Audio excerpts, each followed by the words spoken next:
السلام علیکم ورحمۃ اللہ وبرکاتہ۔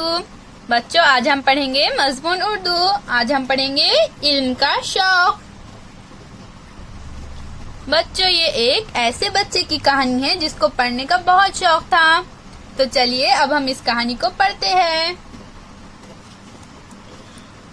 آج سے کوئی 2500 برس پہلے یونان میں ایک بہت بڑا عالم گزرا ہے۔ اس کا نام افلاطون تھا۔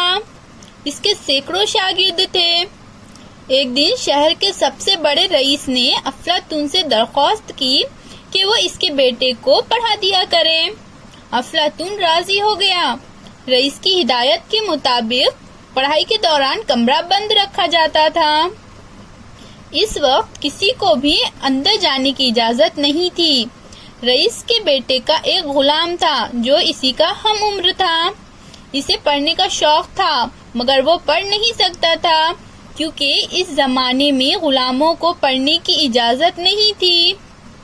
جب رئیس کا بیٹا کمرے کے اندر پڑھ رہا ہوتا تو غلام لڑکا باہر دروازے کے پاس بیٹھا رہتا۔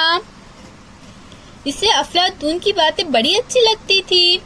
وہ بند دروازے سے کان لگا کر افلاطون کی باتیں نہایت شوق اور لگن سے سنا کرتا تھا۔ رئیس زادے کو پڑھتے ہوئے جب 1 سال پورا ہو گیا تو امتحان لینے کے لیے اس زمانے کے قاعدے کے مطابق عالموں کی ایک مجلس بلائی گئی۔ افلاطون کے کئی شاگرد بھی وہاں موجود تھے۔ رئیس زادے کو ایک اونچے ممبر پر بٹھایا گیا، پھر اسے ایک عنوان پر تقریر کرنے کے لیے کہا گیا۔ ایک تو رئیس زادے نے امتحان کی تیاری ٹھیک سے نہیں کی تھی، دوسرے اس پر مجلس کا رعب کچھ ایسا طاری ہوا کہ وہ ایک لفظ بھی بول نہ سکا۔ وہ طبیعت کی خرابی کا بہانہ کر کے ممبر سے نیچے اتر آیا۔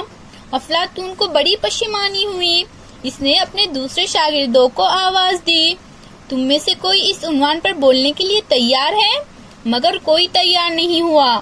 اسی وقت دروازے سے لگ کر بیٹھے ہوئے غلام لڑکے نے نہایت ادب سے کہا، حضور، اگر اجازت ہو تو میں اس موضوع پر کچھ بولنے کی کوشش کروں۔ ایک معمولی غلام کی یہ بات سن کر سب کو بڑی حیرت ہوئی۔ افلاطون نے اسے بولنے کی اجازت دے دی۔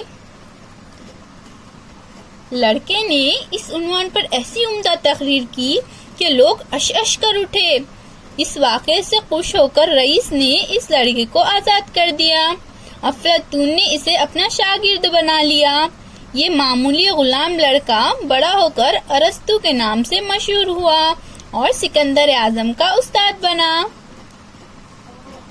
تو اس کہانی سے ہمیں کیا سبق ملتا ہے بچوں؟ اگر کسی میں علم حاصل کرنے کی لگن ہو تو وہ کہیں سے بھی علم حاصل کر لیتا ہے۔